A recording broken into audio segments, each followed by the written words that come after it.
Disclosure is the book I wrote on fat grafting with Mark, and I want to talk a little bit about this is part of a series of talks I'm giving. This is what I gave yesterday. This is the talk I'm giving right now, and I'm going to be talking on filler framing. It's a new talk I haven't given over in the minimally invasive room at 10. And finally, I'm going to talk about more patient communications and deciding between fat versus filler. So these are all different ways of volumizing a face, and I think it's important to understand the limitations as well as the benefits. So if you look at the face as it matures, you can see that the face loses that soft tissue envelope and there's more bone exposure. So if you're looking for volumization, should you be adding alloplastic implants? Well, obviously you can get very good results in many different ways, but this is just an argument of understanding the limitations and benefits of each of the technologies that are available. So you look at this progression. If you really start to look at it carefully, you can see there's a loss of that soft tissue envelope around the eyes and the mouth and the outer face. You see the temple hollow, etc. And so you just have that paradigm shift of how are you going to do this. What's important is you have to understand the risks of alloplastic implants versus fat transfer. And I think the risk of an alloplastic implant is one thing good, you can take it out. With fat, you can't. So I think it's more important to go more into depth about some of the risks of fat. Fat is not bioinert. It's important you understand that concept, is that it is actually a graft. It is not a hyaluronic acid filler placed in there, so you have to understand the nature of it. A risk for me is that I look at it like a hair graft, and so when it's placed in there, over time it can change, metabolically mature, especially if the person's weight is not consistent over time, and that's very, very important. How do I know that fat survives? How do I know this is not just a bioinert substance? Because I've taken fat out of lips, because I do a lot of lip corrections, and I can see lobules of fat that are not native to the lip, and so it's truly a graft. And so if you understand that, you have to be careful. For me, the major risk that I express to my patients is weight fluctuation. And so when you're dealing with a very young patient, you have a much higher risk profile. It's the same profile for me when I'm trying to select a hair transplant patient. If you think about a hair graft patient who's coming in at 20, you don't know the long-term changes that person is going to be subjected to in terms of ongoing progressive hair loss. And that's the same thing. You have a narrower window when you're putting fat into someone younger. And so weight fluctuation to me is the biggest thing. And I actually take a family history and also see genetically beyond what that person has in his or her history is what is the family like? Or is the family overweight? Are they thin?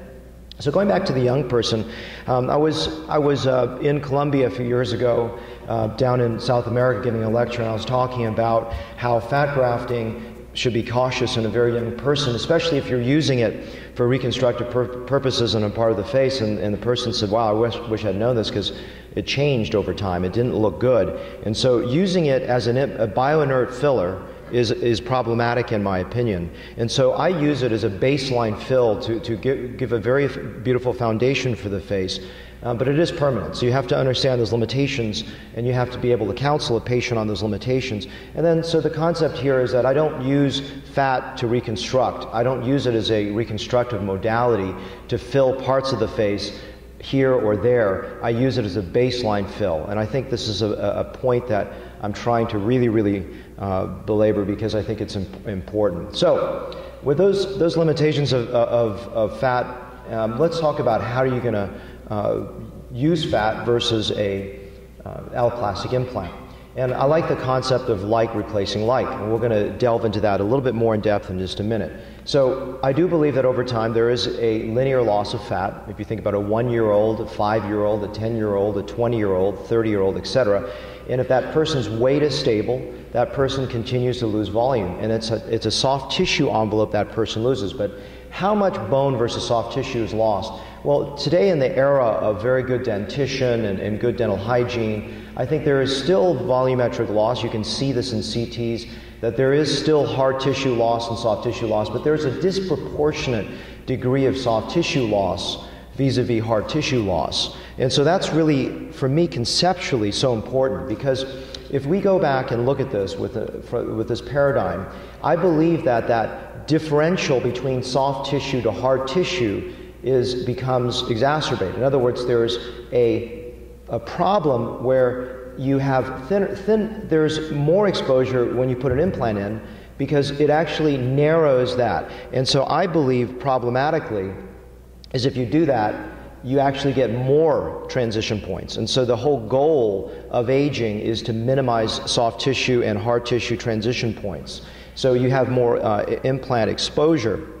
So let's go back to the aging paradigm and look at this narrowing of the gap between the soft tissue loss and the hard tissue loss. In other words, there's more soft tissue loss compared to the hard tissue loss. And let's look at it if we put a fat graft or a filler or some kind of soft tissue augmentation. Well, if you look at that, that gap actually starts to be much more reminiscent of youth. And so, yes, you know, there is hard tissue loss. Yes, there's soft tissue loss. But the goal is to recreate that differential of youth. And so I think fat transfer, fillers, et cetera, can be very, very, very powerful. So we go back to look at this photo. You can see that this, you could argue, okay, there is some, you know, hard tissue loss. But really, it is primarily a soft tissue issue. And you can see that if you put an alloplastic implant there, you can improve the situation. But you have to put quite a few in quite a few areas to try to erase that difference of transition. So blink is really the concept that is so important, espoused by Malcolm Gladwell, how we look at youth in a blink of an eye from 10 feet away. And I really think that soft tissue transition points are really the problem. If you have more shadows and fewer highlights, that is youth. And so you want to recreate that. And so I believe that an implant for facial rejuvenation, we're not talking about reconstructing areas of malar bone deficiency or a microgenia. We're talking about for facial rejuvenation as a standalone procedure in combination with lifting procedures. I believe that it can exacerbate facial transition zones, whereas fat transfer can actually improve it.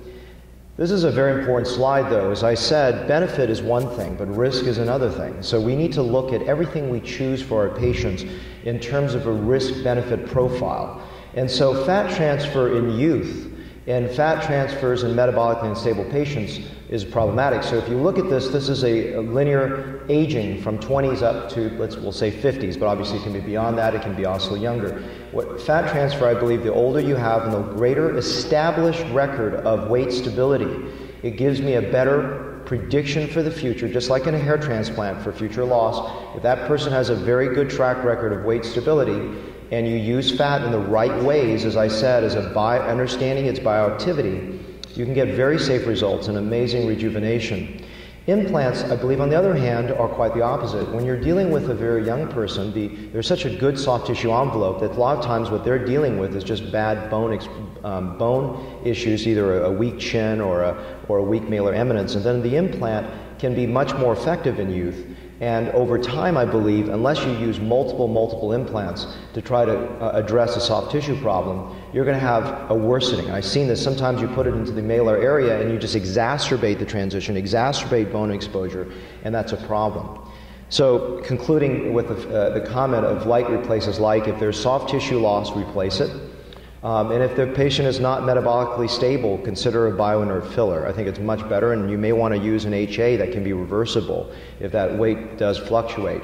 And bone replaces bone. If someone's got a small chin, you're not going to be able to fat graft the bejesus out of it to make it look good. It's just going to look like a fat chin. And so this is important. I typically don't like malar implants in general. I do a lot of chin implants. I do very few malar implants because one of my colleagues has mentioned that he believes that the malar implant is a flawed procedure. Now, obviously, if you get great results, fantastic.